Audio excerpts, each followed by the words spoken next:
Dear viewers, আপনার thumbnail দেখে বুঝতে পারছেন আজকে আপনাদের মাঝে কী বিষয় নিয়ে আলোচনা করা হবে। তা ভিউয়ার্স, আজকে আলোচনা করব আমরা যমুনা নদীর চিতল মাছ সম্পর্কে। এই চিতল মাছটিকে কী খাবার খাওয়াতে হবে, এই মাছটি আপনারা কত দিনে বাজারজাত করতে পারবেন ও এই মাছটি আপনারা কী সাইজের মাছ পুকুরে ছাড়লে অল্প দিনে লাভবান হতে পারবেন তা বিস্তারিত আলোচনা করব এই ভিডিওর মাধ্যমে। আপনারা সম্পূর্ণ ভিডিওটি ধৈর্য সহকারে দেখবেন। তা ভিউয়ার্স, এই চিতল মাছটিকে কী খাদ্য খাওয়াতে হয়, এই চিতল মাছটিকে আপনারা কোন ধরনের পুকুরে চাষ করতে পারবেন। তা ভিউয়ার্স, এই চিতল মাছ চাষ করতে হলে এটি এককভাবে চাষ করতে হবে। চিতল মাছটি রাক্ষসী জাতি চিতল মাছের পোনা, এগুলা ছোটো মাছ খেয়ে দ্রুত বৃদ্ধি পায় এবং বড় হয়। এই মাছটিকে আপনারা যারা ছোট পোনা রয়েছে পুকুরে তারা এই মাছ চাষ করে স্বাবলম্বী হতে পারবেন অল্প সময় অল্প দিনের ভিতরে।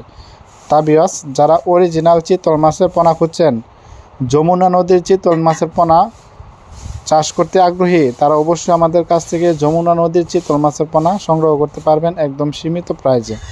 আমরা এই মাছটি সারা বাংলাদেশের 64 জেলায় হোম ডেলিভারি করে থাকি। আপনারা চাইলে সরাসরি আমাদের হ্যাচারি থেকে এসেও সংগ্রহ করে নিতে পারবেন। আমাদের কাছ থেকে রয়েছে যমুনা নদীর চিতল মাছের পোনা। এই মাছটি অবশ্যই নদীর চিতল যারা সংগ্রহ করতে চান তারা অবশ্যই আমাদের কাছ থেকে এই মাছের পোনাটি সংগ্রহ করতে পারবেন একদম সীমিত প্রাইজে।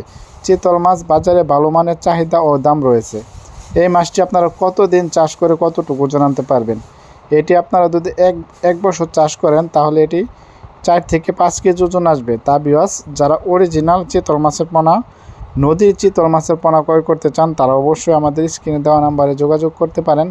আমাদের কাছ থেকে যমুনা নদীর আয়ের ও চিতল মাছের পোনা সংগ্রহ করতে পারবেন একদম সীমিত প্রাইজে। আজকের ভিডিওটি এই পর্যন্ত। আল্লাহ হাফেজ।